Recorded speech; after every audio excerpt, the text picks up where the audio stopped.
So this will be our 6 p.m. shirt. Yeah. We'll try and release new shirts each week or every other week. We'll have a certain amount of them. You can get them at HQCo.59. And when they're gone, they're gone. They're gone. It's a limited time. We'll probably never come up with those shirts again. So, although these first ones are pretty sweet, so yeah. we'll probably get other ones. Might bring them back. Might. I mean, they'll be the OG ones. In today's episode, April came on. She talked about her activism in keeping men out of women's sports. She has a crazy story, so we thought it was pretty cool, and let us know what you think.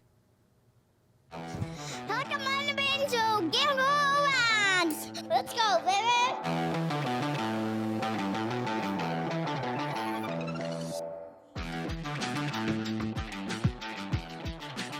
Let's go, baby. But you know how to work this. Yeah. Kind of.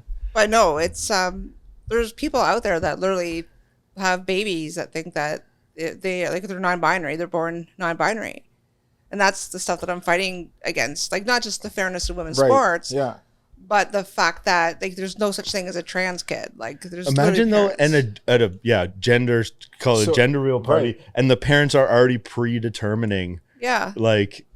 But that's how crazy this cult has become. You can't even probably call it the gender reveal party. No. Wow. And it should never be called gender. And this is why this language has been stolen and robbed, is that it should always be sex. Yeah, right. And this is why, for example, like women's rights have been put on the back burner because the word gender has taken over, and sex, which was protected under the Charter of Rights and Freedoms, which it still has from day one, has always been protected, but now sex has just gone out the window and gender has now taken over. I bet you most people would agree with that too, though. Like, anyone who's having a gender reveal party, I don't think anyone would object to that being the proper terminology at the end of the day. I guess it depends on, but that's the thing, right? They kind of sneak that in there. And this is, I believe, part of the whole brainwashing that's happening with the government. For sure. They're sneaking into the school system. They're, it's a form of gaslighting. You see it every day on CBC, right? Mm-hmm. Like, that's very robots, true. We're all little sheep just following along. So. Right. That's exactly it, though. Yeah. So, I don't know. It's very strange, and it happened rapidly. Yeah. Overnight. It really happened over like COVID. 10 years ago. Yeah. Nobody ever talked about it. You'd kind of get laughed at. Yeah. If you did. You were that woke. Yeah. It really exploded during COVID. That was like, because at that time, remember, everyone was sitting at home. People weren't working, right? So you had little kids on TikTok. Right. They were bored. They're like, TikTok was almost their teacher, right? And TikTok was like, horrible for teaching that kind of stuff. So you had little kids going back, and then you had the school system saying, it's okay, you can identify as a cat or whatever you want.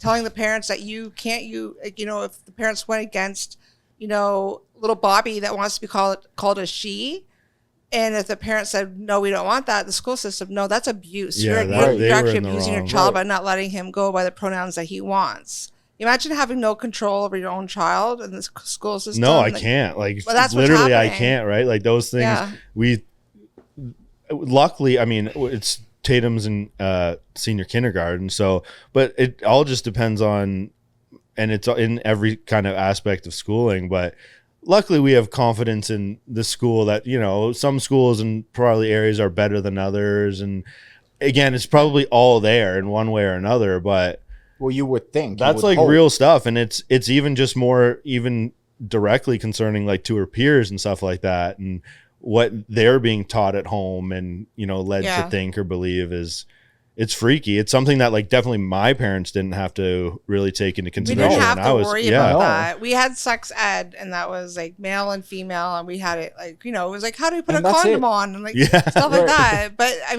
I have little nieces that live in Toronto, and I actually asked their parents, I'm like, can I take control of their schooling? Like, do you mind if I step in? Because they're not tuned into what's going on with the government and the woke society.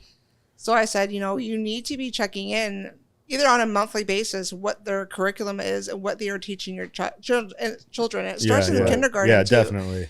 And that's your right as a parent to ask the teachers that and to yank them if you don't feel that it's appropriate. So, I mean, I know even like a lot of kids are being yanked right now because it's Pride Month, right? So they go a little heavy with the material in schools. A lot of my friends have yanked their kids and they're homeschooling for the month of June. Yeah. Yeah. And that's where like I know kid or parents in other schools and stuff like that, where it's more prevalent. Like, I mean, maybe it's me not paying attention 100%, but like, you know, like she's not, I think there's varying degrees of depending just who the teacher is in the school that it's said at is it's real for sure. And it's definitely something that going forward, I'm like, okay, I guess we just got to like be good parents and, you know, set a good like mindset and moral compass and all of the above for the kid and kind of play but it's it like, by how ear. do you start teaching that shit at kindergarten? They do. And actually in British Columbia, they actually take kindergarten students and they draw a line because they're really big on it in British Columbia. It's so far gone there that they take the little kids, like 5-year-old kids, and they draw a line and they go male, female on either end. And they say, hey, Bobby, draw me a line where you are on the spectrum, where you are on this line. Are you closer to a boy? And it's immediately setting like a dial that they can be on. And it's not a dial. And teaching them that they can change their sex. Like 5-year-old isn't going to know anything. Well, exactly. You know what I'm saying? I've seen, again, through other parents, but like even the books and stuff that are like some teachers put in their classroom are like, oh my God. But the crazy thing is like people are making a lot of money by making those books, which is also insane. It's like they're taking the advantage and it's like, I'm going to capitalize on it. Oh, there's a whole underground, like there's a reason why these books aren't being made. Like, you know, the sexual, I mean, the indoctrination of the children, just getting them into like, you know, pushing them into the LGBT plus, you know, realm. I think it's like 30% now identify as LGBT plus, but just the whole sexualization of children. You know, I don't want to go deep down into like now getting into sex trafficking and all that, but you know, and then we have pedophilia. I mean, there's a whole underground reason why this is all being pushed. It's not. It just didn't come out like overnight and go, hey, let's just start teaching little 5-year-olds how to like or a fellatio. You know what I mean?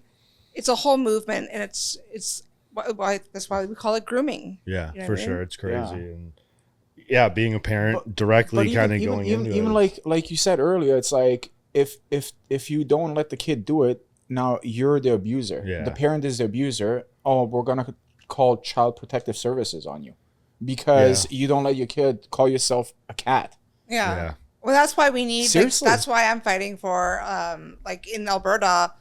You know, I was with Danielle Smith at the legislature. You know, I was honorary member there because I was there for the fairness in women's sports. But she also passed bills so that for that prime example that kids now need to get parents' permission before teachers go and change their pronouns. Right. And also, kids can basically send a letter home to their parents. And they have to review the schoolwork, and they have to write a letter giving permission to teach that schoolwork. If not, they can yank them.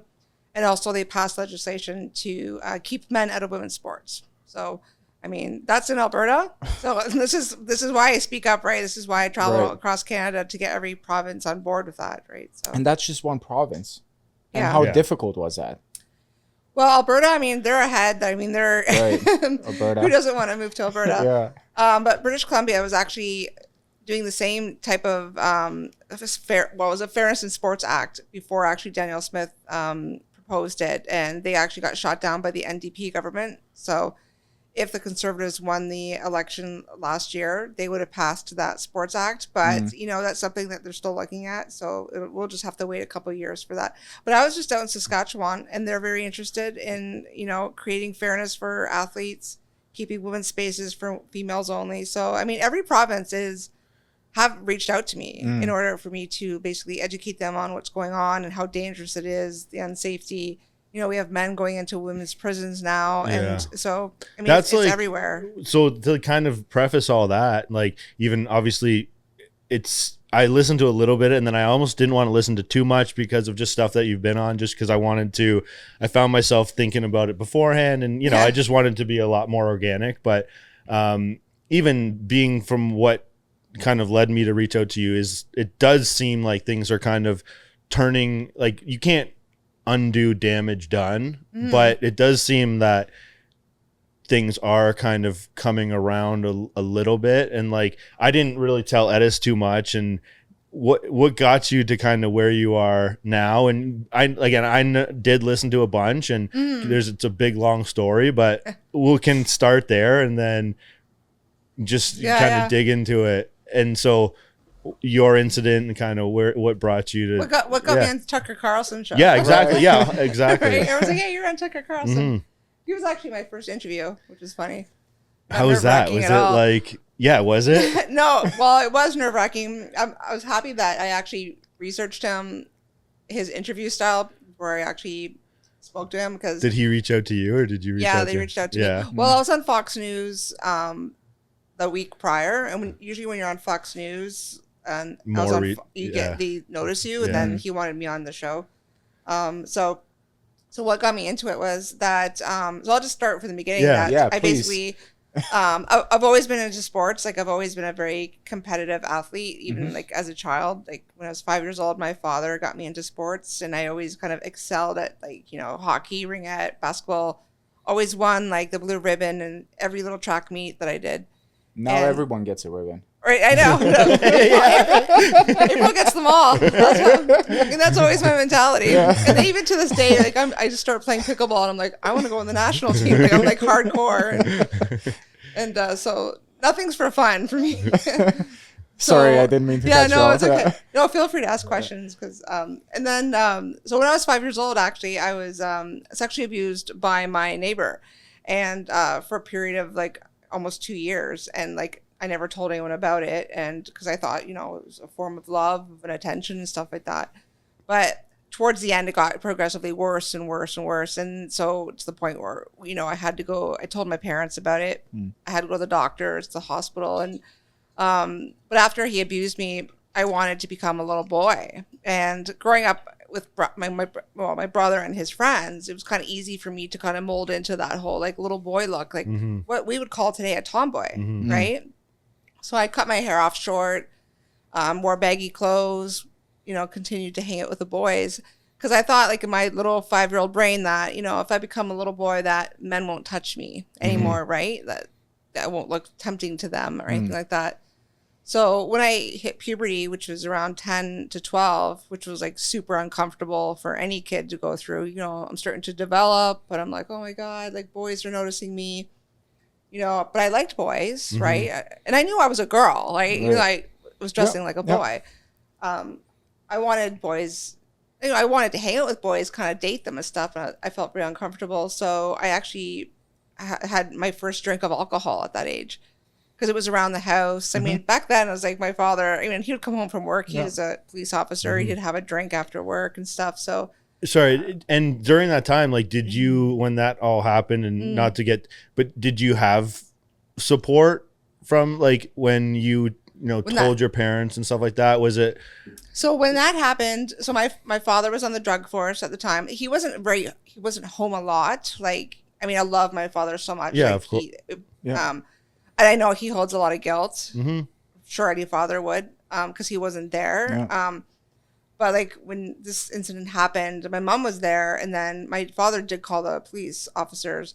But I thought that I had done something wrong, so I wouldn't talk to the police. I just remember crying and hiding under my bed when the officers came to the house. So I actually took him to the Criminal Injuries Compensation Board later on when I got older. I was 15, and I got like awarded. You just, it's kind of more like a civil trial. You just get money. So back then it was kind of all like hush hush, right?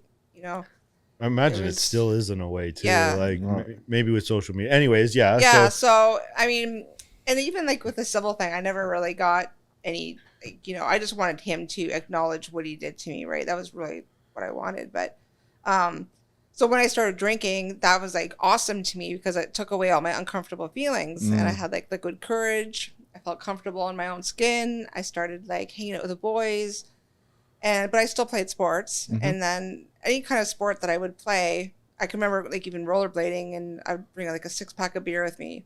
It got to the point where like when I was 18, And, you know, I was captain of the basketball team, and I was smoking cigarettes. Yeah. And at that time, I was a full-fledged alcoholic. Like, I would come home from high school and drink like 2 bottles of wine before my parents even came home. Yeah. And I'd sit there and do my homework and just drink wine. So my parents like put me in my first rehab when I was like about 20. And I mean, what 20-year-old's going to stay sober? Like, you're just, no, I want to party. I want to keep drinking. And then I lost my mother from brain cancer when I was 25. So, I mean, that was really hard. So that kind of just added to it. So I went through 20 years of drinking, and I held a great job down. I was working for the government, played sports, went through a lot of crappy relationships because, you know, I didn't have any like self-esteem or self-love or anything like that. Mm-hmm. So, but it wasn't until like my 40s that my doctor, like, well, I was very sick from drinking. I was drinking about 2, you know, those boxes of wine, like, so almost 2 4-liter boxes of wine a day, plus vodka. Wow. And like, I couldn't go anywhere. That's crazy. Yeah. But to me, like, that was my medicine. So, I was like, literally I couldn't go anywhere without, even to the liquor store, without throwing up. Like, I couldn't even walk. I was having seizures. And my doctor basically said, like, you know what? You can't keep doing this if your liver is shutting down. Like, I didn't notice my skin was getting all jaundiced. Like, it was really bad. Mm-hmm. And she's like, if you don't quit drinking, you're going to die within 2 years. And she goes, especially people your age, like women can't be fooling around with that. Mm-hmm. So I tried to quit on my own. And I mean, I just lived downtown here in a condo, and I tried to quit. I tried to wean myself off, but every day I tried to quit. The shakes and the seizures, like, you know, it got so bad that I was like, oh, I have to have another drink. So honestly, I got tired of that. I couldn't do it. I had no one in my life. My boyfriend at the time left me. I didn't have a job. Like, my dad never left me, you know, but I really just felt no way out of it. So I ended up overdosing on booze and drugs. And so I was like, 40. So this was only like in 2018, so it wasn't that long ago. And I woke up in the ICU unit on a breathing tube, and I just remember like the nurses on the phone with my dad saying, you better get down here. Like, and I just remember thinking like, holy crap, like that was a horrible thing to do. All I could think about was my dad, right? Because my dad's the only thing I had, right? So, and then at that point, I mean, I'm not a super religious person, but I just remember thinking like, you know, I lived for a reason, and I got to start doing something. Like, so I ended up checking myself into rehab. I went to Westover rehab, and then when I came out of rehab, I just started powerlifting. I basically just kind of got into it by fluke. I started going to Old East Village, the gym, and I got set up with a trainer who was into powerlifting. He's like, you do really well at powerlifting, and this was right before COVID hit. So he actually built a little gym in his garage because everything was closed down. Yeah. And I just trained my butt off like 2 hours a day, like every day, because I didn't have anything else to do. Yeah. And I got pretty jacked. It's like shifting focus to something too, right? Like, well, yeah. And that's how I have, like, remember my doctor saying like, you have OCD, right? Like, I've always maybe had a form of OCD, but a lot of addicts and alcoholics, whatever, that quit, they really get super zoned in on something. But for me, it was my life. Like, I felt like saying like, if I don't powerlift, I'm gonna die, because it's my distraction too. It's my obsession. And then along with it came a very healthy lifestyle, because I was like, oh, I have to make up for all the damage I did to my body. So like, you know, even today, like, I have cheat days, but I eat really healthy. I take, you know, I'm always looking into researching what kind of supplements I could take here and there, like something new. Like, you know, I'm always taking my protein and my creatine and stuff like that, but I'm always trying to, like, always take a greens drink, you know. Like, I did the carnivore diet for a little bit too. But no, it just really helped me. So, I mean, I trained for about 2 years in his garage because nothing was closed. Yeah, we were hiding out in here and stuff. So everyone was getting so jacked. Everyone was getting so built.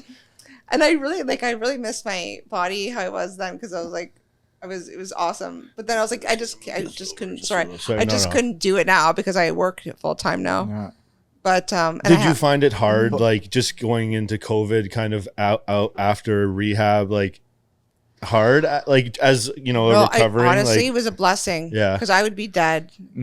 I would be dead. Because I what remember, a turnaround, man! That's awesome. Yeah. So I try to tell people, like, no, because if I imagine, like, people. Addictions went so high during COVID. Yeah, that's why domestic abuse went high. Like, so I surely would have died. I would have drank myself to death. Yeah, for sure. If I hadn't committed suicide, I would have drank myself. I would have died. Guess what? Even my friend who's a liver specialist, like a doctor, the worst way to die, he said, is liver failure, because your body just slowly, you get open sore. It's just a horrible way to die. And so I was heading that way, right? So it's funny how, like, I always think about it, how I like survived my suicide attempts, and then how I got into powerlifting. And then after the 2 years of training, my first competition happened to be regionals, which it normally doesn't work that way. They just forced it that way because they had to skip the lower competition, because they're like, hey, let's just get everyone into regionals. So it was my first competition and I got gold medal. And then that pushed me right into nationals. And I went to nationals in Newfoundland and I got gold medal. And then I was off to North Americans in Panama City. I got gold medal there.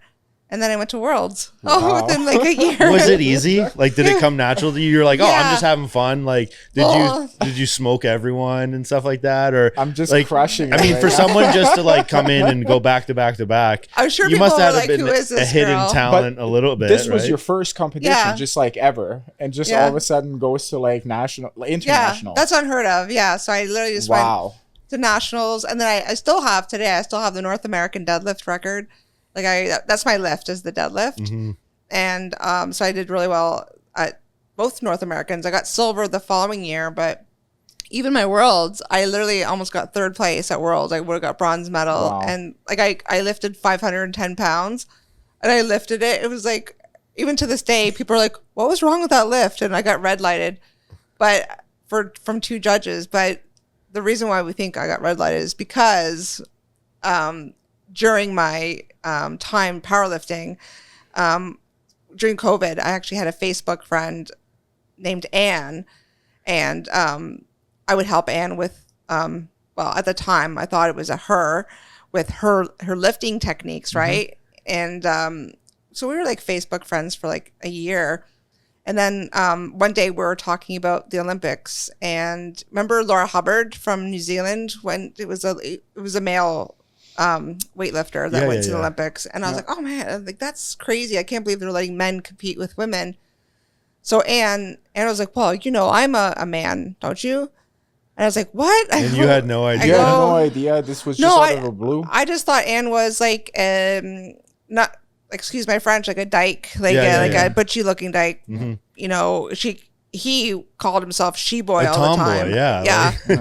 Yeah, but a big tomboy. Like he's 6 foot, about 240 pounds. Yeah, okay. Like, okay, but not enough for you to instantly go, something's up here. I just thought it was I didn't. And plus, I never saw them in person, right? But I did know they were taking gold medals in the women's category. Okay. And I know that he did compete against one of my friends, and my friend later said, well, because after he admitted that he was a male, I said to my friend Kristen, I was like, did you know that's a male? She goes, I knew it. He goes, because I competed against him and I talked to him and I could tell. And I was like, wow, there you go. And you never competed against him up in like... No, I was supposed to at nationals. So once I found out it was a male, I wrote my federation and told them about this and explained, the reason why we shouldn't have to compete against men, and they just ignored me. And then I reached out to Riley Gaines in the United States for some help, and so I just kept on posting stuff like, save women's sports. If you watch my social media, I'm always posting little things like keep men out of women's sports or slogans and like videos. And my federation basically said that if I continue posting such stuff, and I didn't even mention the person's name, that it's considered hate speech and that I would be suspended. And like, what do you think their motivation for handling it that way is? Like, Oh, you know why? It's the classic virtue signaling. That's basically what we're better. We want to make it look like we're good people. We are helping. We are like, it's the reason why. How is that helping? Because it's kinda, but this is what's happened is that trans identifying individuals. So there's a hierarchy right now. Trans identifying individuals are at the top of the hierarchy. Unfortunately, they don't recognize that these trans identifying men going into the sports are really just mentally ill, narcissistic men who want to dominate. It's misogynistic. It's dominance. And this is why they're going into the sports. These are men that have identity crisis problems. These are men that need psychological help. These are men who have probably suffered some type of trauma, like I did when I was a kid. It goes back to like, even there's also like, I think a lot of people trans people would admit that in itself, but they're not going and competing against women. Exactly. And, you know, like I would, there's probably a small group of trans people that disagree with that sentiment as far as it being a mental disorder and or whatever else you kind of want to label it, or maybe not. It's hard to say. Yeah. So there's a little, I mean, and this is the part that people don't know about. So I do have a friend who identifies as transsexual. I met this friend at the legislation in Alberta. And I was like, is that a guy? Because, you know, he's full on dressed as a woman and with a skirt. And he was actually there beside me because he believes that men should not be in women's sports. He also believes that puberty blockers should not be given to minors. And I was like, hey, I went up to him and said, thanks for using your voice. Yeah, we're on the same especially page. Someone from the trans community to be on our side. Yeah. That's great. And he's also great because he goes out and he actually talks to the trans activists. Right. He's like, what are you doing? Because he's really good, kind of like a good weapon for us to have. And he's like, no, he told me his name and he said, I'm a gay male and I have a mental disorder. Yeah. And I suffer from gender dysphoria. Yeah. And I have to dress this way in his wig and his skirt in order to deal with life on life terms. For sure. And like, no different than me having to take that shot of vodka to help me deal with life terms. Absolutely. Or any kind of mental, you know, disorder, not like anxiety. Because gender dysphoria is a mental disorder. It is. That's why now, because I spoke up and used my voice with the powerlifting, I actually had the international policy changed. I actually had, and this is why I encourage people to speak up, because you can change policies if you just challenge it and use your voice. I mean, I've had little smaller policies changed, even just like in workplaces, because I was like, no, you can't do that. I also have human rights. And was it just like resilience that got like, because if you wrote that letter to the board or the federation and they more or less shut it down, and or so like what got me suspended? Yeah. So what got me suspended is that they basically gave me a warning saying that I couldn't say things like save women's sports. And I was like, well, that's not right, because I'm just saying a slogan. I'm not saying anyone's name.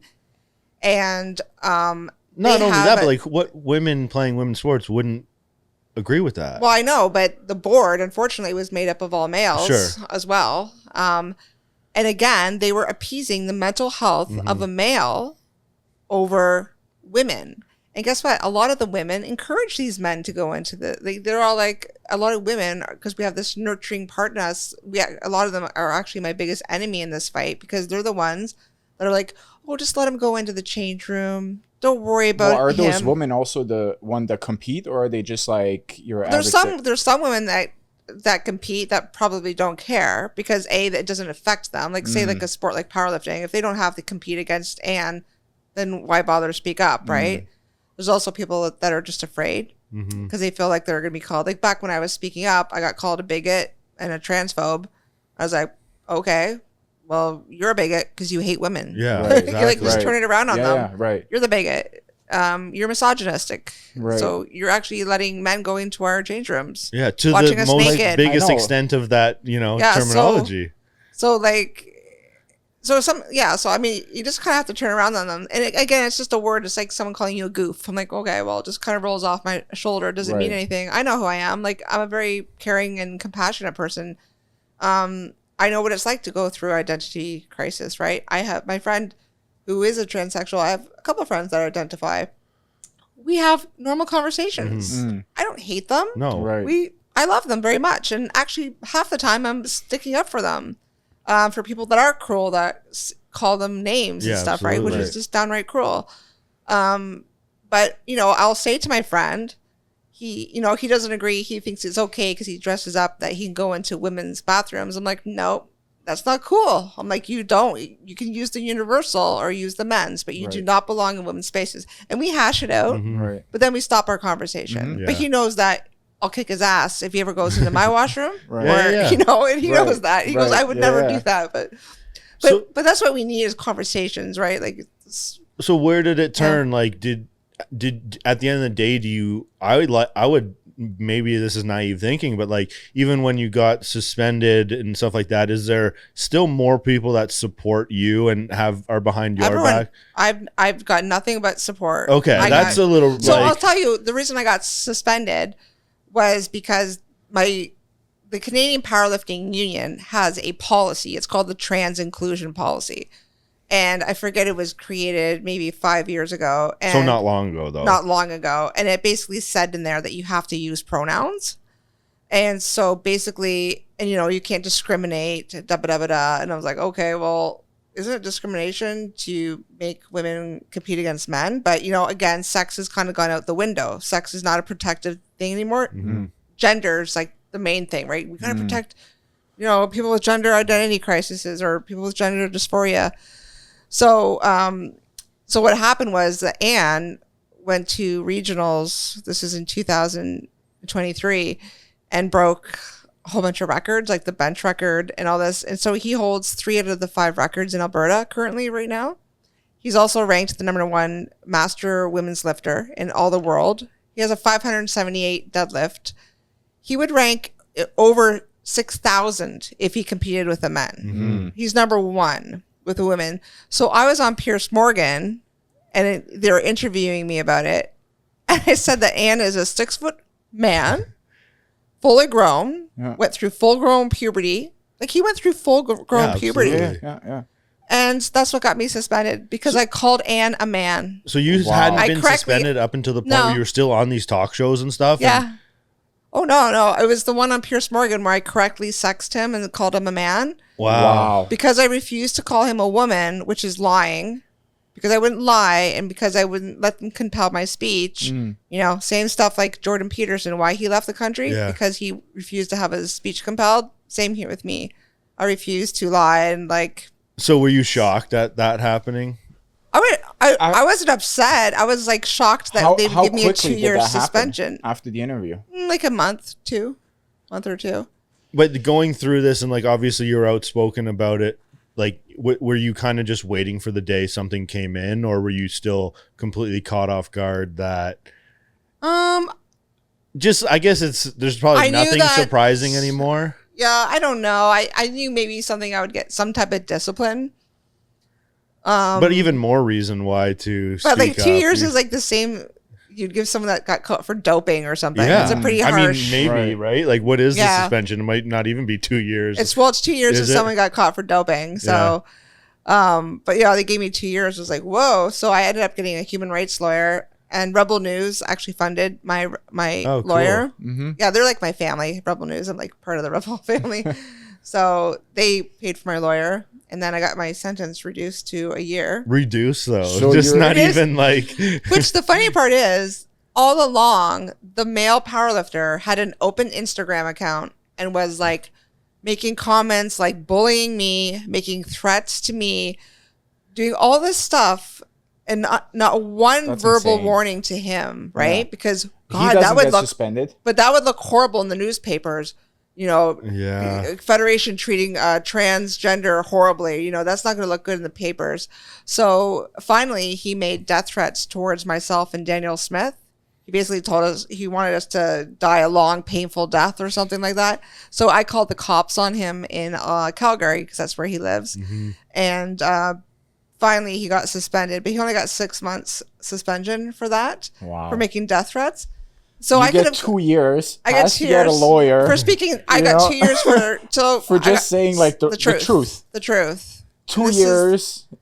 Has to get a lawyer, fight the court, and then just like this is the Liberal government of Canada right now. This is why because of the Liberal government. That's because insane. Gender identity is protected under Bill C-16, which was enacted back. That's the exact reason why Jordan Peterson left, right? Because he knew that the government would be compelling our speeches. Is there other, and forgive my ignorance on just other federations, but are there other federations reaching out to you at this time saying, we don't support this? Oh, there's other federations that don't. Like, there's a male powerlifter that's now competing in the Canadian Powerlifting Union. So the union that basically suspended me. There's a man that was in the Strongman, Strongman Corporation. Yeah. He was going to nationals, and they found out he was actually a man, but he was competing in the women's category. Mm-hmm. I actually told them, I said, that's a man, right? And they said, what? And they changed their policy. They said, no, we're not letting men. So Strongman Corp stepped up, and he freaked out. He actually threatened females. Like, it's a common theme with these men that want to go in the sports. They're commonly very unhinged, and they're very angry. A lot of them do harass females. You kind of have to be. Well, yeah. In a way. I mean, I don't mean to Well, no, exactly. Mental illness is a mental illness, but. So basically, that's what happened. And so what he did was he's like, you know what? I'm going to go over to the Canadian Powerlifting Union. So now he is competing with my old federation, taking gold medals. Wow. So now we have two males. So you have two males just competing against each other. Yeah, so he's there. Battling it out. And I don't think ever went back. But now Audrey is basically, he just competed on Sunday, won gold medal.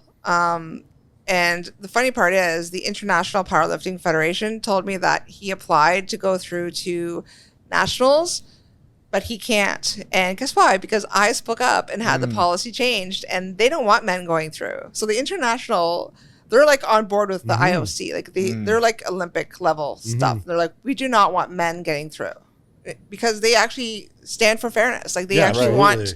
Well, you got to think about it. Like, you train all your life for it. Some people train their butts off, their time, effort, money, whatever. Like, put everything aside, family, whatever. And then you get to a point where you're competing at the highest level just to get crushed by. Well, that's why. For me, why did they bend over backwards for this man's mental health? Why did they care? And they didn't look. What about me and my sobriety? Yeah, absolutely. They didn't look at my mental health. Right. Like, what if, I had anxiety? Like, sometimes I get anxiety, like depression, what have you. But they bend over backwards for this community, like all the time. You see it. This is why there's men going into women's bathrooms. And if we scream something like, oh, there's a man, they're like, no, you're the hateful one. You get out and you let him go to the washroom. Like, it's like we're at fault. Yeah. But I was supposed to compete against Anne at nationals when I was because I competed in the Open and the Masters. Mm-hmm. So I did my Masters competition. But then when I was supposed to go to the Open, which was 2 days later, I didn't know if Anne was going to show up. But I saw that Anne did. And so I was there. And right before my weigh-ins, I just left. And the judges text me. They go, April, are you going to show up for your weigh-in? I said, as long as there's a biological male on that stage, I will not compete. Do you feel... do other competitors do the same? Is there any kind of like responsibility that you think they owe you to stand by you and make that decision? I know it's like a hard thing to put on someone else, but it maybe in the back of your mind, it's like, if we all just left here, it might make a statement. For a short time, I used to get angry about me being the only one speaking up. And I used to be like angry at my female friends who competed with me. Do you think it's deep rooted in you from your childhood that gives you that extra passion? I would because you would think that if you wouldn't, as a female, you wouldn't require that, call it childhood trauma in order to, initiate feelings of wanting to stand up. Yeah. I don't know. Like, why do you think other people don't want to speak up in terms of like the immediate competition and like, the other individuals competing that day? I don't know. I think it all comes down to integrity, because at the end of the day, it's like, you could put a homeless person on the side of the road or somebody yelling for help, right? How many people are going to walk away and mind their own business, and how many people are going to help? I know I'm a fighter. and I would be right there at their aid. I'll drop anything, and I guess I will help someone, right? Right. So when it comes to sports, I mean, I just love sports. Sports have always been about fairness, and they've always been separated by sex. If we do not speak up, if I slept, like if I went to bed every night, that's the thing. I knew for a week before I actually told my federation, and I felt like I was holding a dirty secret, right? I also have my sobriety on the line. So like if I start lying and cheating and I start being forced to call a man a woman, I mean, that's lying. Yeah. It's like me cheating on my spouse every day. Like eventually I'm going to relapse. I'm going to start drinking. I see it all the time. People relapse because of the dirty secrets they hold or being forced to lie or cheating and stuff like that. So not only would I mean, sit there and to watch some woman lose to a man, that's not what sports are all about. And I'm a huge sports lover. And like I said, I've been competitive. Absolutely. And, you know, people might think, oh, well, she was abused by a man when she was little. She hates men. No, I love men. I'd say 90% of my friends are men. I actually like chill with more men than I do with women. Like that's who I love to hang out with the most. I mean, but it's just like when it comes down to it, you have to have integrity. You have to do the right thing. Some people, like, look what happened with this election. People are just sheep. And people are run by fear. Fear is the number one thing that keeps us from doing anything in life, right? Either it's voting for who you really want or for change. Like people won't go do things because of fear, right? Like, and so me, I mean, my integrity, like I could have gone back on Team Canada again and got a gold medal, but I said, no, I refuse to.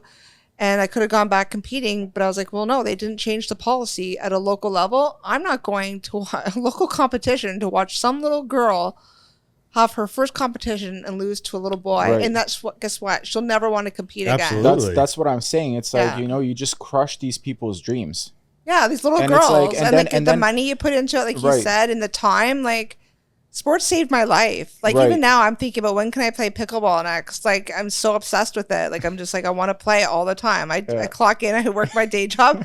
I want to play sports. And it's such a healthy thing. Or like work out. Like it's just it has to be fair, and it should be fair. And the fact that it's not is a problem. It's a huge problem. And I hope that it will change, and you know, more people like you come out and speak up about it. And that's why changing. And people are. I mean, it's more rapid in the States. Like more people are speaking up, and more people are boycotting, and I mean, things are just bigger in the States, anyways. But Canada, just the way the government is too, because we've had so many terms now with the Liberal government. I was so hoping that the Conservatives were going to win, because then there would be some real change. Like I had talked with Pierre Poilievre, and I mean, he was a big supporter of keeping men out of women's prisons and sports and bathrooms. Like, you know, so it's just crazy that we live in a world that it's okay for males just to walk into females' bathrooms. Yeah. And like come on. I think it's like, you serious? I always think of like the majority too, in terms of like, I think it's even crazier that we live in a time where they can do that, but yet maybe this is wrong, but yet the majority of people still don't agree with that. But they don't say anything. Right. I get that. Yeah. That's kind of even more so like. So there's been polls done. Like, so I think it was like over 90% of people across Canada, we're talking even Liberal and NDP voters, agree that men should not be in women's sports. Yeah, that's my thing. Okay, and then I think it's like 80-something% agree that puberty blockers should not be given to minors. Oh, great. What are we doing here? We're all in the same. We're all in the same. Again, what's happening? Fear. So you take me, who was suspended. People, I mean, when I was suspended, I got worldwide recognition. I actually got so much support. Like, I haven't gotten hate mail. I've had maybe a couple of trans activists go after me here in London, try to get me fired, which good try. They didn't. But people are just so controlled by fear. They're afraid to be called names like a bigot, right? Right. But this is a good point though, because like, you know, a poll, right? If somebody calls you on a phone, right, asks you a question, let's say whatever, do you agree or disagree? And let's say, you know, I say I disagree that males should be going into a female's bathroom. I will say that in person over a phone. But let's say I go to my workplace and I say the same thing, I'll probably get fired. Well, at least you'd be afraid to step up. Right. Like, that's the fear of saying it, you know, in freedom in front of everyone, right? That's like, for me, So since my suspension, I created my own apparel line, right? So I have my Save Women's Sports and Spaces hoodies. I have T-shirts. I have ball caps, what have you. Mm-hmm. And I wear it every weekend to the farmer's market. People know me there now. I walk around anywhere that I go for my speeches. I walk around town. I've never had a negative reaction. I've only had high fives, and people have asked, where can I get that hoodie? Yeah. And I'm telling you, I worked at Victoria, BC, where it's super woke. And I had like busloads of kids, high school kids, go, right on, I love your sweatshirt. Of course. So, I mean, if people are too afraid to speak up, you can buy one of my hoodies from my website. You don't honestly, have to just be a walking billboard. Because I'm telling you, no one's come up to me and said anything to me. No one's shook their head. They're just like, right on, thank you. I've had so many fathers write me and say, thank you so much for sticking up for my little girls. And, you know, all I say to them is like, you know what? You have to do that yourself as well. Like if you're at a competition, like there's a man in Orangeville, Nicholas Sapita, who identifies as a 12-year-old girl, and he goes and swims with the 12-year-old girls. And he goes into the change room with the little girls, and the mothers have to put up the towels to cover their little girls. And I was like, there's a family bathroom right next door that he could use, but he goes into the little girls' change room. And this is like, where, you know, coming from, is that just? But where's the fathers going in there? That's what I mean is like, how does that guy? It happening? Right. Yeah. Like, why aren't men banning arms and saying, you are not going into this washroom? As a mother, I'm not a mother, I'm an aunt. As an aunt, I would stand in front of that washroom and I'd say, firmly but polite, first, you can use the family washroom. And if he doesn't understand me, then it's not going to get so friendly. Absolutely. But then, like, so so is it trolling? Like, is that guy trying to, or is it what kind of? So these men. So I don't know if you've heard of the term. You can look it up after I leave. It's autogynephilia. So autogynephilia is basically a fetish that men have when they. So I mean, it all happened back in the day. Remember, I don't know how old you are, but cross-dressing. Okay. Cross-dressing was when men like Wild Bill from Silence of the Lambs, he would put on like some stockings, some lipstick, and he'd basically get aroused by it by looking like a woman. But what also they get arousal from is, for example, you know, that corporal up in, I forget what army base it was. He was stealing women's panties, and then he started, you know, dressing like a woman. Well, at the end, he started actually murdering women, right? But it's actually a fetish that men have to dress like that woman and to dominate. So it's also a fetish to dominate women's sports. Yeah. It's almost like an arousal for a man to dress up as a woman and to go into the women's bathroom. That somehow arouses them. There's men that go in there and actually steal women's maxi pads, used maxi pads, and put them in their panties to make it seem like they've actually menstruated. There's guys pretending to breastfeed. Insane. And in a way, the world has just opened this hypothetical door for them to do so. Like, we're, as a society, and a lot of women go, it's okay, it's mental health. It's mental health. But nowhere is the government or anyone, like, instead they're just pushing them on, like, say, you know, if this happens when you're younger, it's push them on puberty blockers. They're pushing them towards conversion therapy. It's nowhere is the government saying, hey, let's get this person psychological treatment. All the hospitals here have closed down. They're not pushing like psychological help, even for people with addictions, right? You don't see them pushing them to rehab. They're just like, here, go to the shelter, or here's like safe supply, right? So the whole psychological help thing has pretty much gone out the window. If you have, there was a case in, I think it was British Columbia, but if you have like a man and a woman that's married, and that man finds himself attracted, like he's attracted to his neighbor, who's a man. So a man's attracted to a man. They would rather suggest conversion therapy, push you into the LGBT world, than to say to that man, hey, let's get you some psychological help or some marriage counseling. They're pushing them to the conversion therapy route. Wow. Are you optimistic about, like, kind of circling back to where how much progress you've made so far, and whether it's not as much as you wanted or anticipated, or it's kind of you've outperformed your expectations on how much speaking up actually does? What do you see it? Is it a never-ending battle? Is it? Well, I mean, I feel like Are you optimistic or? I'm optimistic. I mean, by nature or by this can't go on forever. Yeah. In the end, this can't be accepted, right? Because again, sports are about fairness, and if we keep going down this road, there will be no more women's sports. It'll just be men dominating women. It'll just be the men's category. Well, that's kind of where, sorry to interrupt, like where even the trolling thing, like, because you do see these people going in because they don't have enough respect and they think they're just using this as a loophole to win a medal. Like to make them feel good? Yeah, I guess. Well, that's what I mean. Like, it's just like, that's how they get their, oh, I feel good now. But like, how good can you feel as a male dominating women? Like, they know they're number 6,000 in the men's category, but they also want to be validated too. So them going into the women's category and us or women applauding, that's them getting validation. And again, this is the problem with the trans community being created, is that we have a bunch of people walking around saying that you must validate me. And it comes down to using pronouns too, which I refuse to use. Even if I had a loved one, like, say if my cousin was like, no, you have to call me a she, her. I'm like, sorry, if you're a man, you're a man. Yeah. I'm not calling you a she, her. I know people are like, well, just be respectful. No, that's not respectful, forcing me to lie. Yeah, absolutely. So that's lying. That's lying. And so, and if we don't have a relationship after that, then I guess that's kind of so be it. I would like, we have, like, my fiance and I, we have lost like a couple of relationships because they don't believe in what we're doing. It's sad to say, but I mean, again, I think those people will eventually come around. They're very young. They're in that 20, one of them's taking gender studies too. So I was like, oh, you're kind of getting brainwashed there. Yeah. But no, I'd say like everyone who I talk to, I mean, is basically on the same page. You know, if I had a work policy that said, you know, I have to use pronouns at work, then I'm going to abide by my work policy, right? Usually I just use they anyways if I don't know.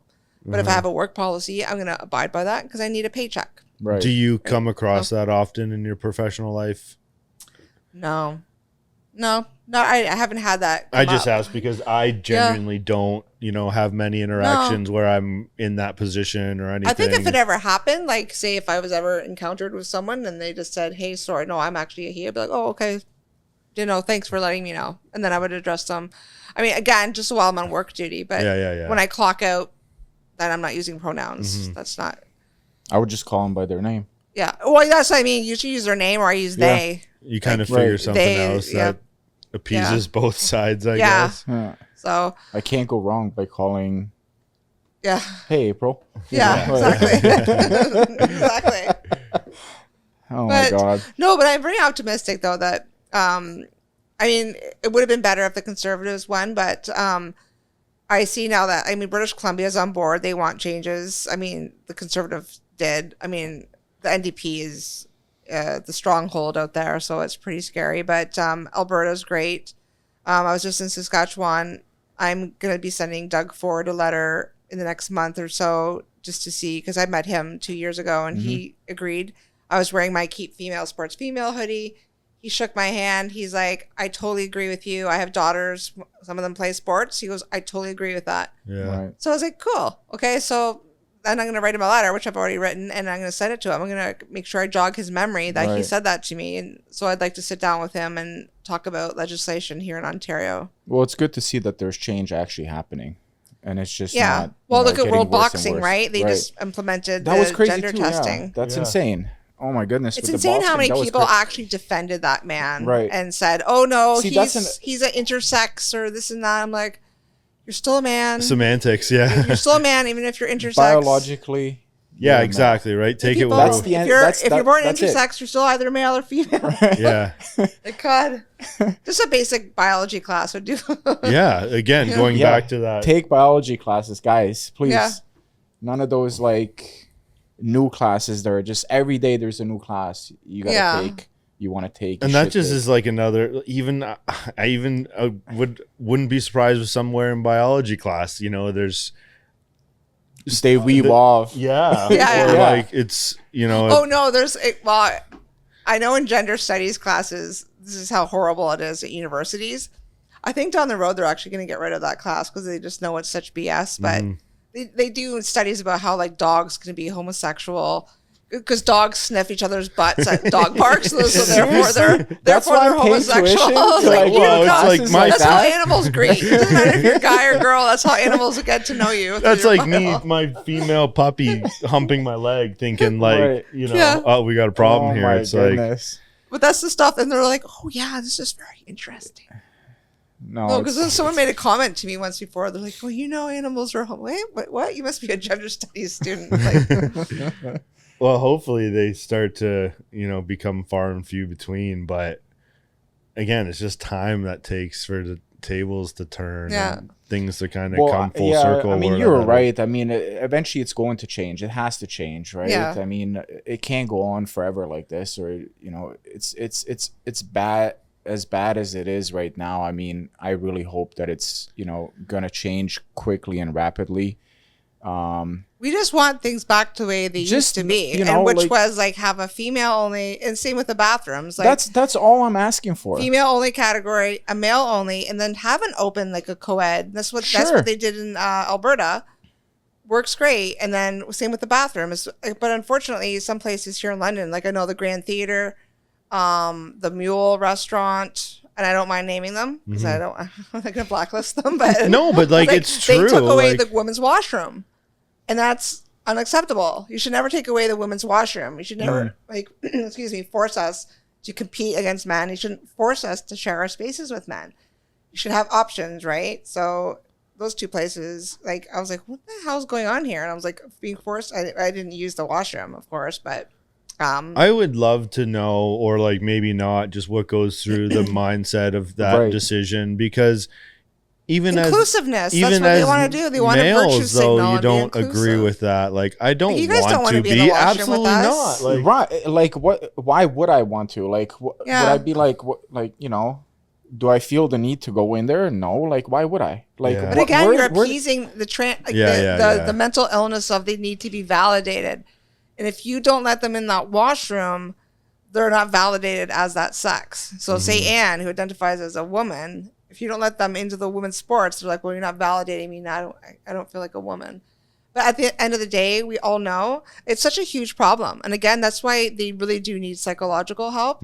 At the end of the day, the only person you get your validation from is yourself. So I hope people, when you wake up in the morning, you can look in the mirror and you can because that took me a long time to learn too. I definitely didn't have like any self-love or self-respect when I was drinking, but that's something, probably the best thing I got out of my sobriety is that I can look myself in the mirror and I can say I love myself. I'm a good person. I have a huge heart, and that's my validation. Have you noticed you being more not comfortable with has this whole last however long it's been since the incident being suspended, or just even finding out that you're competing with a biological male, like giving you this purpose and the balls to stand up? Like, does it help you with your sobriety? Yeah, I think so. I mean, more on like a personal level, it's like, well, it's funny because like, does it add stress to your life or kind of give you more purpose? I love it. Yeah, I love it. Whenever I get booked for like something or a podcast or a speaking engagement, I'm like, I love it. Like, I feel like, do you know who Jordan Peterson is? Yeah, obviously, I'm good friends with his wife, Tammy. I'm actually going on Jordan's podcast in July. Oh, cool. He'll be interviewing me when I'm in Victoria.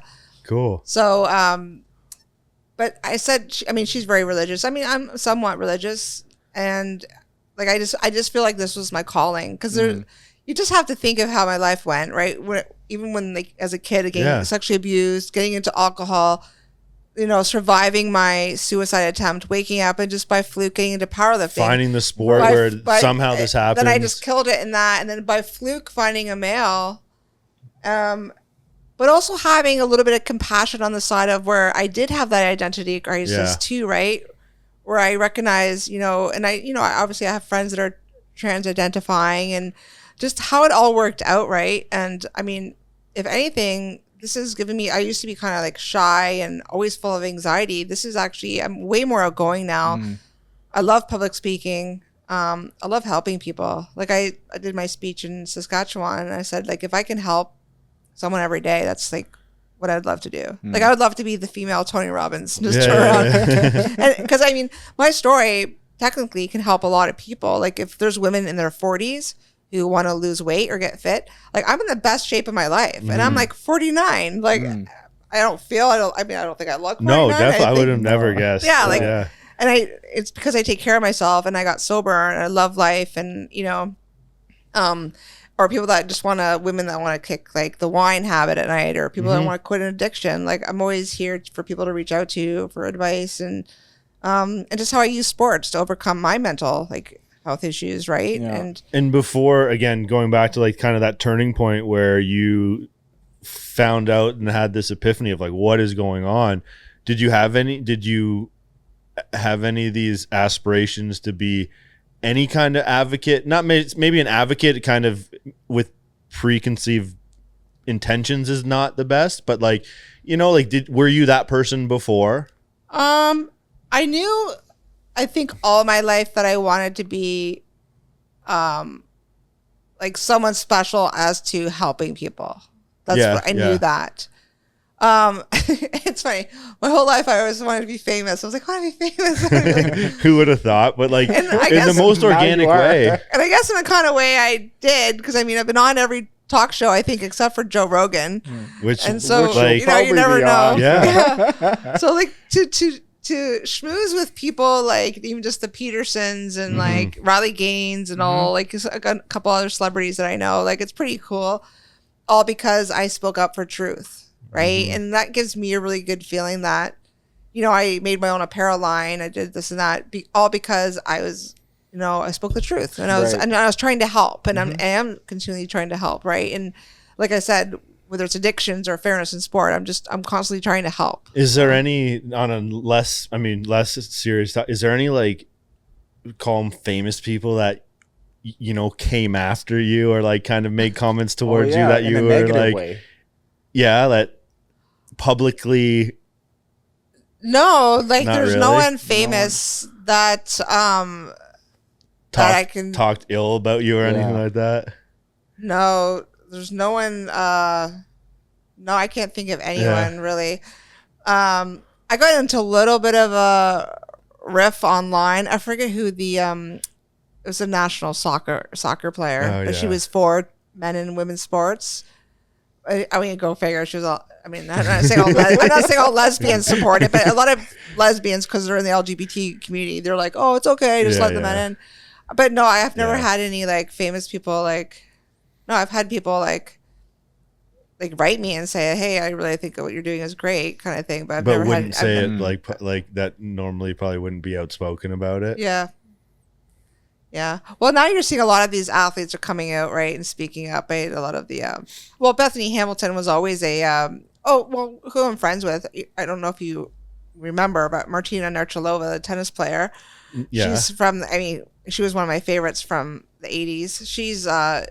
She was one of the people that bought one of my ball caps. Oh no! Hey, that's like, pretty cool. Because it's a Yupong. It's like a tennis hat. Should have been like, you want me to sign that? And I was like, no. The order came in. I was like, is that Martina? Like this the Olympic tennis player. So I'm friends with a lot of Olympians. Yeah.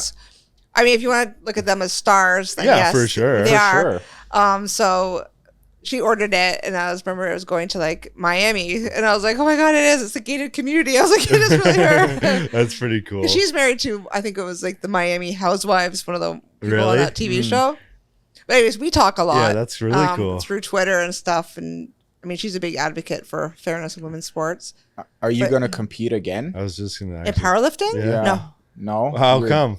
No, just because of the this principle, or just because? Well, I can't really. I mean, unless I go to a different federation, but it doesn't interest me. I really liked being on the national team, and unfortunately, the route to get there is to go through the Canadian Powerlifting Union, and they didn't change their policy at a local level, so I disagree with their policies. So if they ever came out like completely 360, yeah, if they changed it, then yes. Do you still train that way, like personally? Yeah. I do some powerlifting, but I mostly right now, like I said, I'm more into like pickleball. Pickleball is life right now. That's funny, but it's funny Because it's all, you get out of pickleball what you put into it, right? Yeah. So me, I'm like a mad woman. I'm running all over. Like I'm sweating. I think I burnt, because I have this calculator that I can actually tell how much in my watch. Like I burn a lot. I mean, there's some people that just stand there, right? It doesn't matter how old or how big you are. You can just stand there and smash it, right? But I'm going to crush it today. Yeah. Is there a competitive avenue for it? Obviously, there's a national team, and they actually get paid. Oh, the national team, unlike powerlifting. That's so I was the next calling, maybe. Oh, I told my coach. So you have a coach. Listen to this. So this is so funny. So I've always been doing weight training, right? And so I'll always do weight training because I love it. I was never big into cardio, like more so when I was little because I was doing track and field and stuff. But anyways, the pickleball is great for cardio. Like it's actually great. Like I said, you get what you put into it. Like I'm sweating. I run a lot, and I used to be a tennis player too, so I have the background. So when I first started playing, I did pretty good, and then my fiance and I did mixed doubles.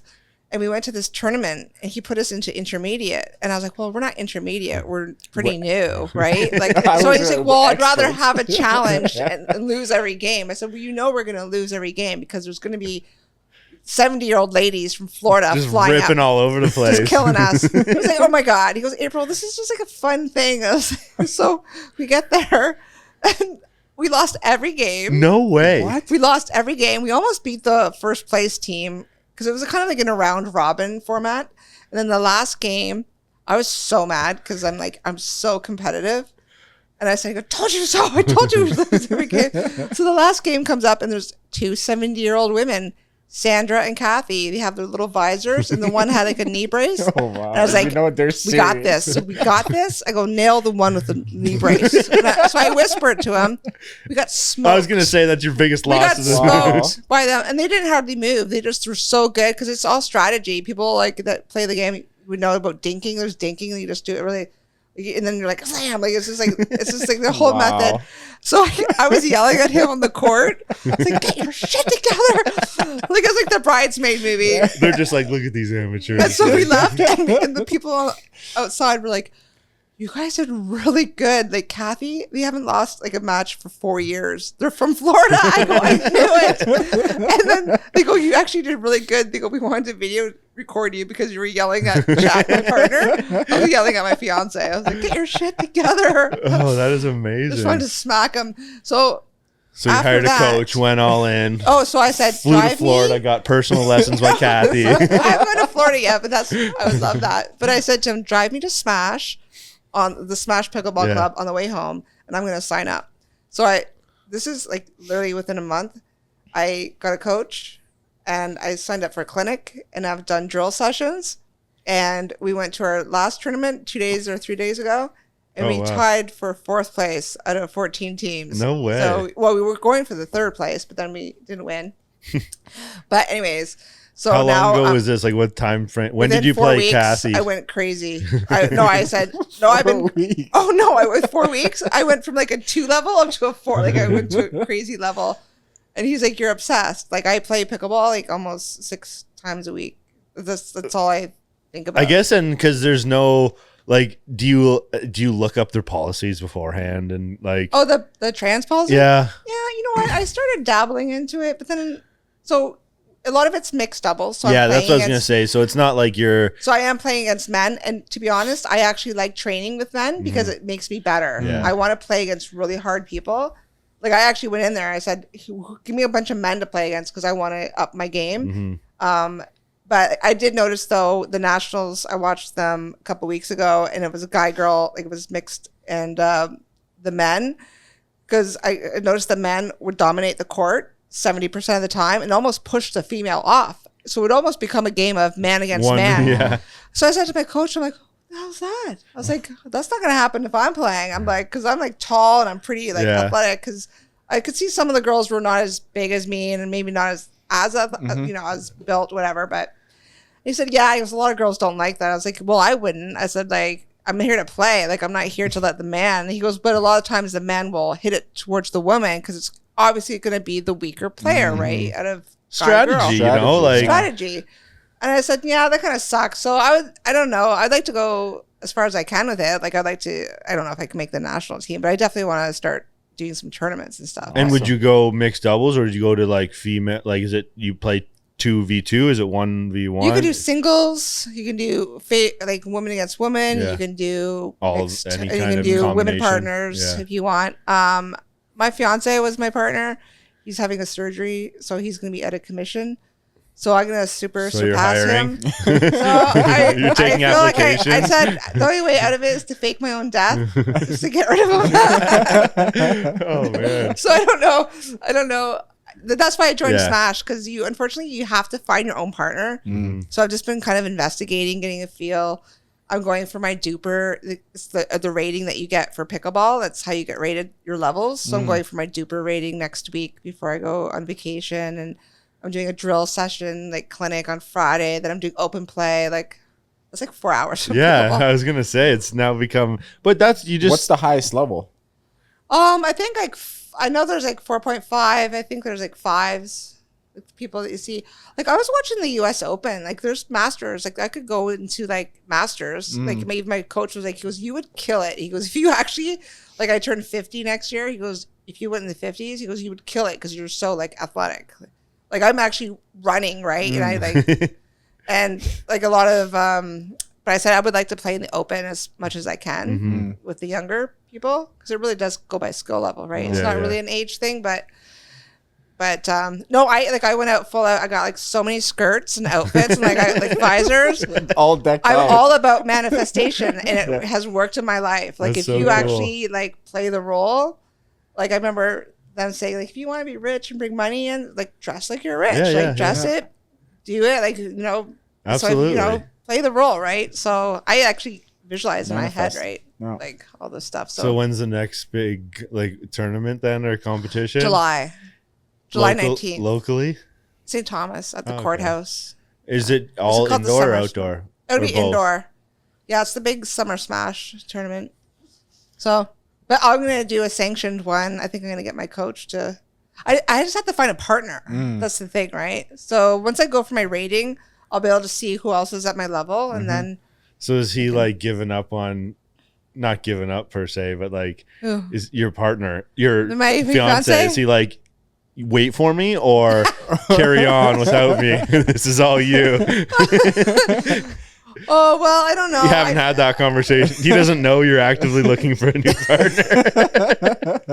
Well, I invited him. There's like these Friday night socials that they have. Because I said, well, you must be suspicious. Because I'm like, God, I go, there's so many men at these pickleball. Like if I was single as the plus, I'll tell anyone, if you want to meet a man or vice versa, go to pickleball. It's like the best place to meet someone. There's so many like single people there.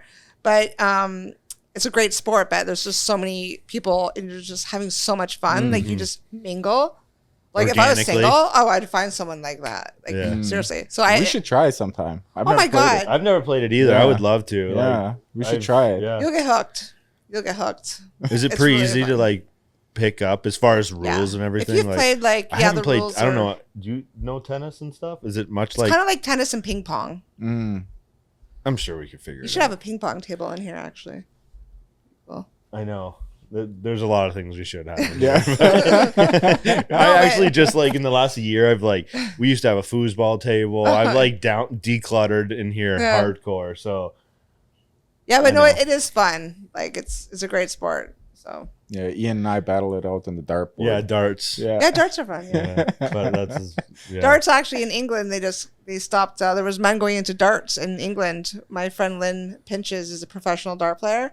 She had to compete against a man in the women's category that was taking medals and prize money. So finally, Britain ruled that trans women are not women. Did you see that ruling? No. At the Supreme Court, they actually fought in court to basically say that, guess what? Men are not women.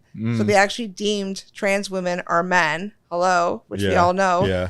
So all these sports in Britain now are saying, no, man, you can't compete with the women. So my friend Lynn, who was competing against or was having to compete against men in darts, and you think darts, well, no, they still have an advantage. Yeah. They now said that you can't compete. So there's great things happening in Britain. So how often? I mean, maybe this hasn't happened yet, but like, do those men now go back and compete with men if they had been competing with women? Like, well, never? no, because they're gonna get crushed. Yeah. Like, No, the guy is yeah. like 6,000. There's never been a case where that I know of that a federation has said, no, you can't compete with the women, and they said, oh, okay, sorry, I'll go back with the men. They're No. just like done at that point. Because again, it's about dominance, Right, exactly. It's about because winning. they would get crushed.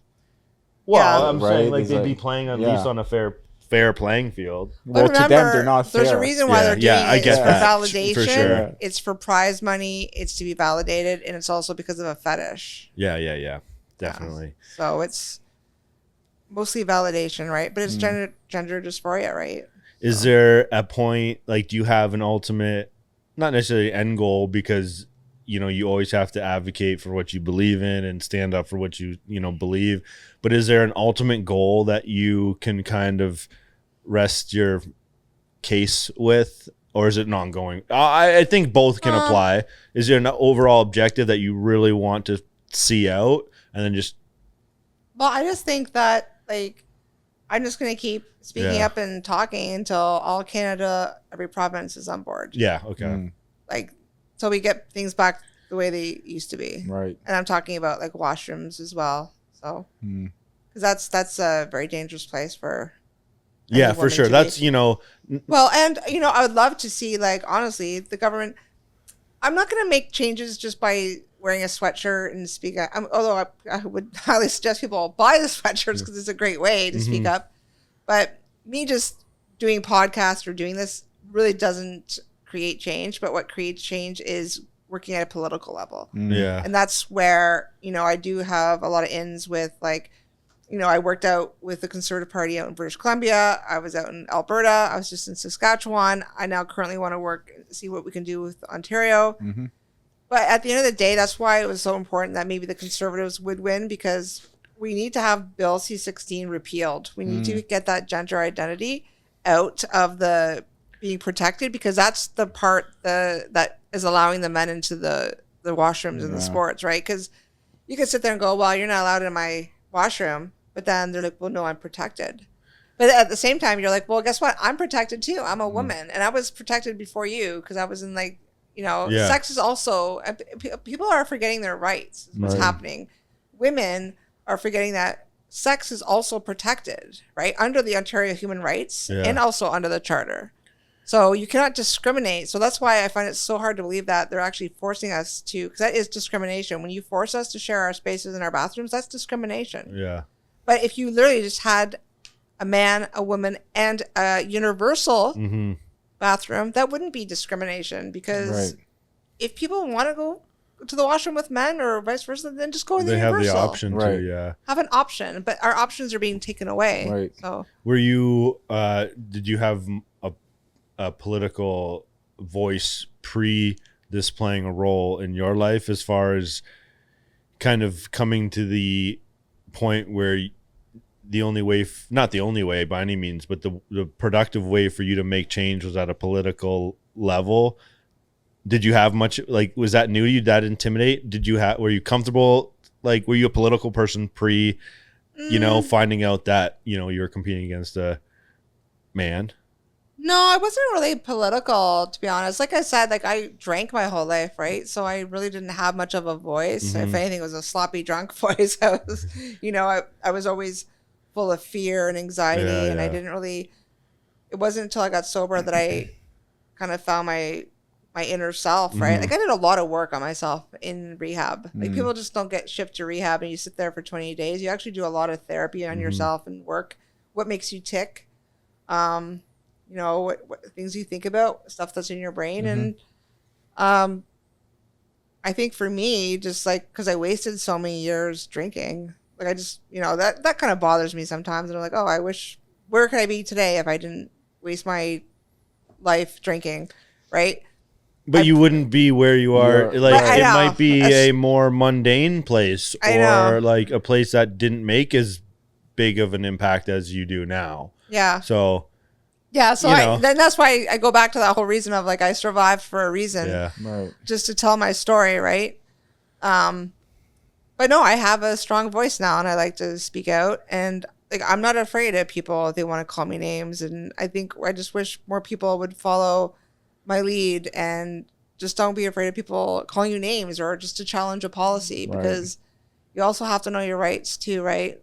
Yeah, like, absolutely. You shouldn't put yourself in danger, or someone's rights shouldn't be at the expense of someone else's. And that's what's happening, is that women's rights are being, put on the back burner for the mentally ill, unstable men that want to go into women's sports and spaces. And I'm just calling it like it is. That's what the problem is. Yeah. It's not the opposite. It's not women wanting to go into men's spaces. This is a man problem. So what's, having a 5-year-old daughter, like, if you, like, one kind of summarizing message, or it could be, I mean, it doesn't even have to be pertaining to, competing and being in this world of men competing against girls, or like, what would it be like if you had a group of, as little as, grade 2s or 1s or something like that, like, what would you say to them? Like, for sports or just for in general? I just say in general. I would just in general, just to say to always, I feel like people should just follow their gut, and your gut is always I know sometimes my gut's my higher power talking to me. It's always follow the truth, right? And I think if kids are smart. Yeah. Kids, even at 5 years old, know if there's 100%. Something wrong. Like, they know if there's a stranger trying to pick them up. The kids are very smart.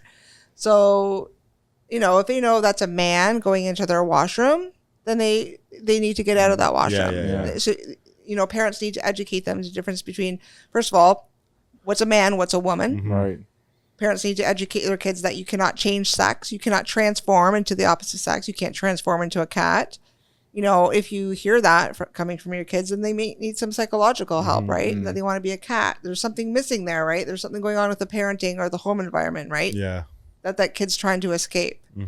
So, but yeah, I would just tell the kids to always follow your gut and to speak the truth and to always use your voice. It's very important. And really the same thing applies to us as adults and everything. Really. But it should start at the grassroots, sure. Right? Because that's when you instill their morals and that's when they can that's when they build their integrity, right? Is at a young age. And that's where I feel, thank you to my father. I think that's when he got me into sports, when I was 5 years old. And my whole love for sports, again, that's why, it saved my life. But that's why I just love sports in general. I know too many athletes that got into sports because it helped them get off the streets from not using drugs, got out of an abusive relationship because they went and hit the basketball courts instead. Olympic athletes, I know that because they didn't get a medal at that Olympics, would be suicidal. So everyone has mental health issues. Sports, look how I went through a slump. When I wasn't competing, I kept saying to my fiance, I'm like, he knew I was depressed. He knew I wasn't sleeping right. And I was like, what's going on? Is that hormones? And I said, I just feel so blah, something's missing. And I was like, I just don't have that thing that I need. Passion. Yeah. And I found pickleball. Yeah, but that's crazy. Did you try anything else? Was there other? I tried boxing. I still box once a week with Chris from Adrenaline, Chris Clements. Yeah, so do I. I haven't in a long time, but I did before, because it's fun. I don't know if I'll do a competition, but I'd rather. I really like pickleball because it's a sport where I do cardio. You do with boxing too, but I'm moving around. It's fun. It's your new calling. It's just fun. It's just so fun.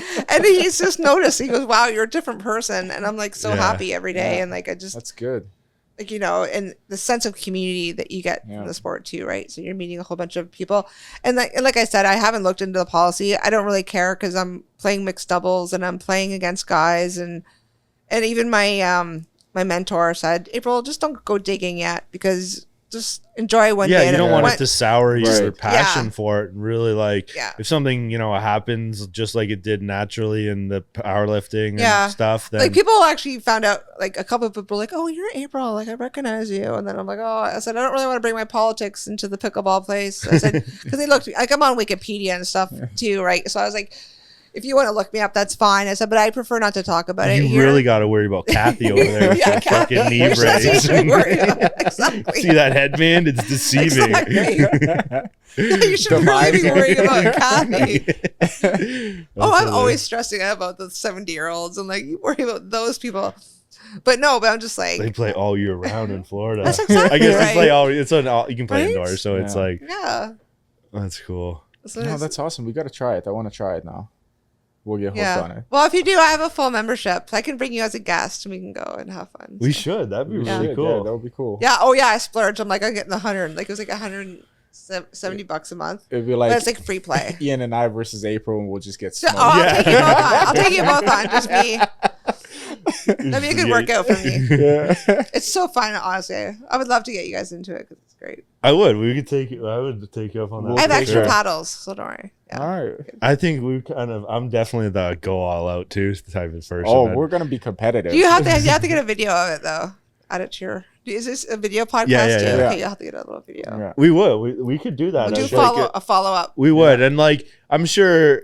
Don't get me wrong. Like it'd be cool to follow up with you. You know, once you get to worlds or nationals and like get the have a podcast on the story of the rise of pickleball in your life. That time too, I'm sure stuff will change politically too, right? As far as like she's gonna be like, yeah, you guys got to talk to my agent this time.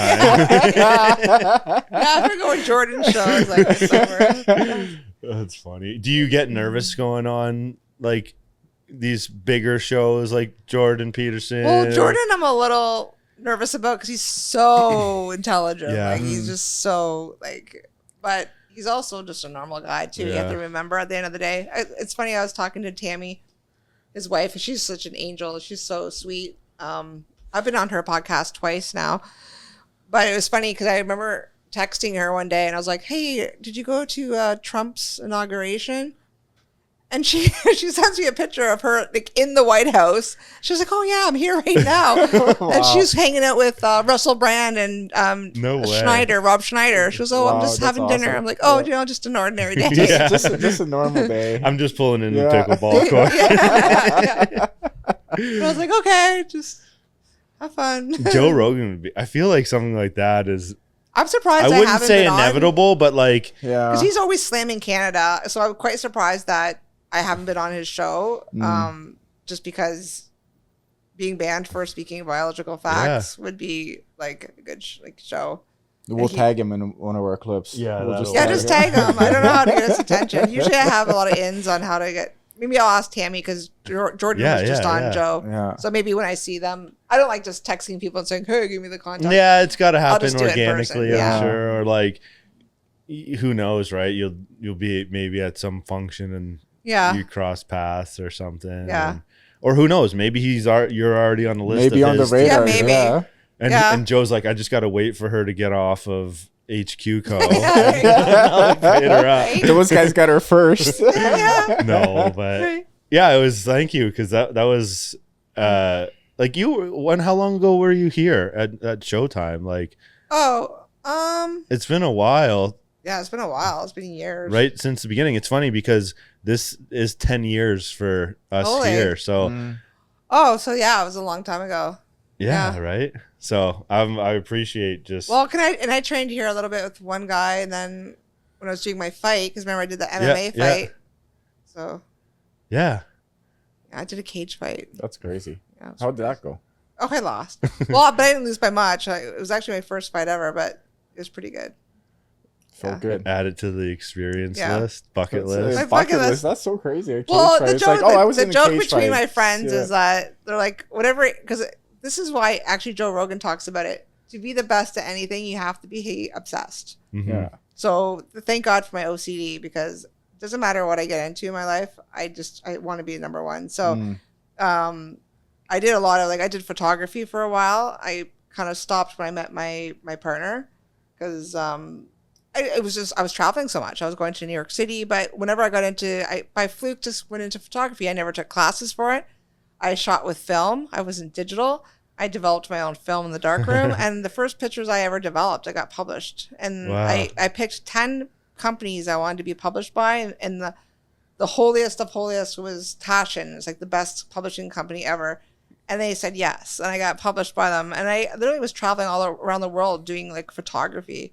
And everyone's like, it doesn't matter what you get into, you become number one. Yeah. I remember a photographer said that. He goes, you were one of the best photographers. And he goes, and I used to do fine art modeling. I used to travel around and do fine art modeling, like, you know, the posing, like, like mostly like black and white stuff. I remember that. Yeah. Yeah. Like, and I was like, oh, never wanted to do that. But I actually got into it. I was actually really good. It's like posing what you do for like almost a show, right? Because it's really hard on like standing there posing all like for hours. But, and I traveled around, did that, and I did really well in that too. So would you ever have a podcast or some sort of like talk? Oh, like we always talk about that, but I don't have time. Yeah, true. To do it. So, I mean, I wish I was better with my social media posts. Like I have a PR team that runs my website and a lot of my social media stuff because I can't post stuff when I'm working. So you still work like full time and everything? Yeah. Yeah. Nice. In London? Yep. Yeah, I work full time. What do you do? I don't like to say. Asking? I don't like to say where I work. That's fair. Yeah. That's I fair. wouldn't like. Just because of the topic that we were speaking about. Yeah. My lawyer was always like, just never tell. Keep it out. Yeah. Just don't say. I respect that. Yeah. Not that it's like, I mean, whatever. Just. Yeah. Totally. I don't want to say that and then be like, well, I represent blah blah blah. Yeah, and they think the same thing as me. Blur line. That's why I always have like my opinions are mine alone and don't reflect my employer. I always have that little clause on all my stuff. So, because yeah, for sure. this is just me, right? That's the world we So- live in too, right? Like you have to be. Well, I've already had people try to go after my job too, Yeah. which was ridiculous. So, freedom of speech is non-existent anymore in Canada. Do you ever think there's a world where you and Andy talk again? Cross No. paths again? No. I don't even know what he's doing now. Like, I hope the best for anyone. yeah. Like, I hope he's not in any distress or, I mean, I hope he's still alive and, Yeah. you know, definitely has mental health issues. So, I mean, I hope he's doing well. You know, I don't wish ill will on anyone. I just hope they're okay. Who's your biggest inspiration in this field of advocating for keeping men out of women's sports? Oh, definitely my mentor, Dr. Linda Blade. She was head of athletics for Alberta, and she was also a track athlete from Alberta. But she started talking about this way before, like 10 years ago, and she actually wrote a book on how trans activism was going to ruin female sports, basically. And then here we are. So, Here we are. yeah, like she knew about the whole Castor Semenya thing before it happened. She knew all these men going into women's sports. Like, this has been happening for decades, right? It just seems to be a thing like in the last like 5 years, right? So she was always speaking out, and she was like the only person really in Canada that was using her voice. And then all of a sudden I came along, and then I thought that I was all alone. But then I reached out to Riley Gaines and people in the States, and they're like, no, there's actually a woman in Canada, Dr. Linda Blade, that actually wrote a book on it. She's in Alberta. She can help you. And she actually helped me. Like, she actually helped me write letters to my federation. She helped me write another letter when I was getting suspended. Like, she really took me under her wing and offered me a lot of support. She actually protested at my nationals when I had to compete against Anne.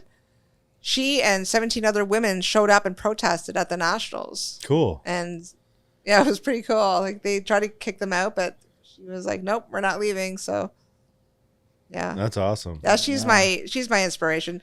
People would think like Riley Gaines is, but like, you know, Riley's a good friend of mine. I just saw her. I just did a commercial with her. We did that like anti-Nike commercial. Yeah. I don't know if he's seen it or not. I haven't seen it, no. We did a commercial, Riley and a whole bunch of athletes and we did a commercial calling out Nike because they don't support keeping men out of women's sports. So we just did a kind of like a protest kind of commercial. It's on my Instagram. I'll check Facebook. it out. Yeah. That's cool. It went pretty viral. It was pretty big. Sick. That's awesome. Yeah. Good. So don't buy Nike. Anyone? Boycott Nike. Boycott Nike. No Nike. Oh, you're wearing Nike. I'm wearing Nike right now. Jeez, we gotta fix that. Blur that out. Blur it out. chances? That's probably the first thing you noticed when you came in was like, oh, this guy, Nike, jeez, loser. He's probably a clone, a spy. He probably wants spy. He probably wants to compete with sports. He wants to get into pickleball and smash me. I already got the long hair. No, but we'll do that. That would be awesome to come play pickleball and like get worked probably. Oh. Well, inevitably. Not she's we not gotta, like we gotta probably. train. We gotta train. We gotta train first. We get a pickleball court out back and stuff. Oh my god, it'd be awesome. That would no, be cool. it will be the first time. Let's be the first time playing versus April. Yeah. That would be just to test the waters. Yeah. That would be I'll awesome. go easy on you. No, just go full out. But it's Like, just I'm me. gonna I crush you. I'm gonna crush you. It'll just be me because it'll be good. Yeah. Awesome. Well, thanks so much. Yeah, no That's problem. so awesome. What a story. Cool I mean, that's a great story. It's awesome. And I'll do my part, especially having a 5-year-old girl and like I'll take just pay attention, right? It's just paying just attention. be mindful, and like that's all I ask. Like if I do go on shows, I just ask people to like do your part and like speak up. Like people, there's no need for people to be cruel. Like you know what I mean? Like I said, just like you see it, call it out. Like if you see a man going into a girl's washroom, you know. Just be like, hey, like, what are you doing? This like, isn't call okay. it out. This isn't. You should be using the family washroom, or like, just be an advocate. Like, speak up. There's ways you can do it. Just being polite. Just speak up because you can have things changed, right? Yeah. So I mean, approach it politely, and then go from there. Exactly. Right. So. Well, thank you very much. Awesome. Thank you so much. See you at the pickleball court. Yeah, let's figure out when you. July 19th or something you said that was? That's my tournament. That's your tournament. So we gotta, and then you're getting ranked in a couple days here. So so we'll see how your ranking is. What time does Sports Check close? Well, thank you very much. Okay, thank you so much. Thank you. Until next time. Thanks for listening. See ya.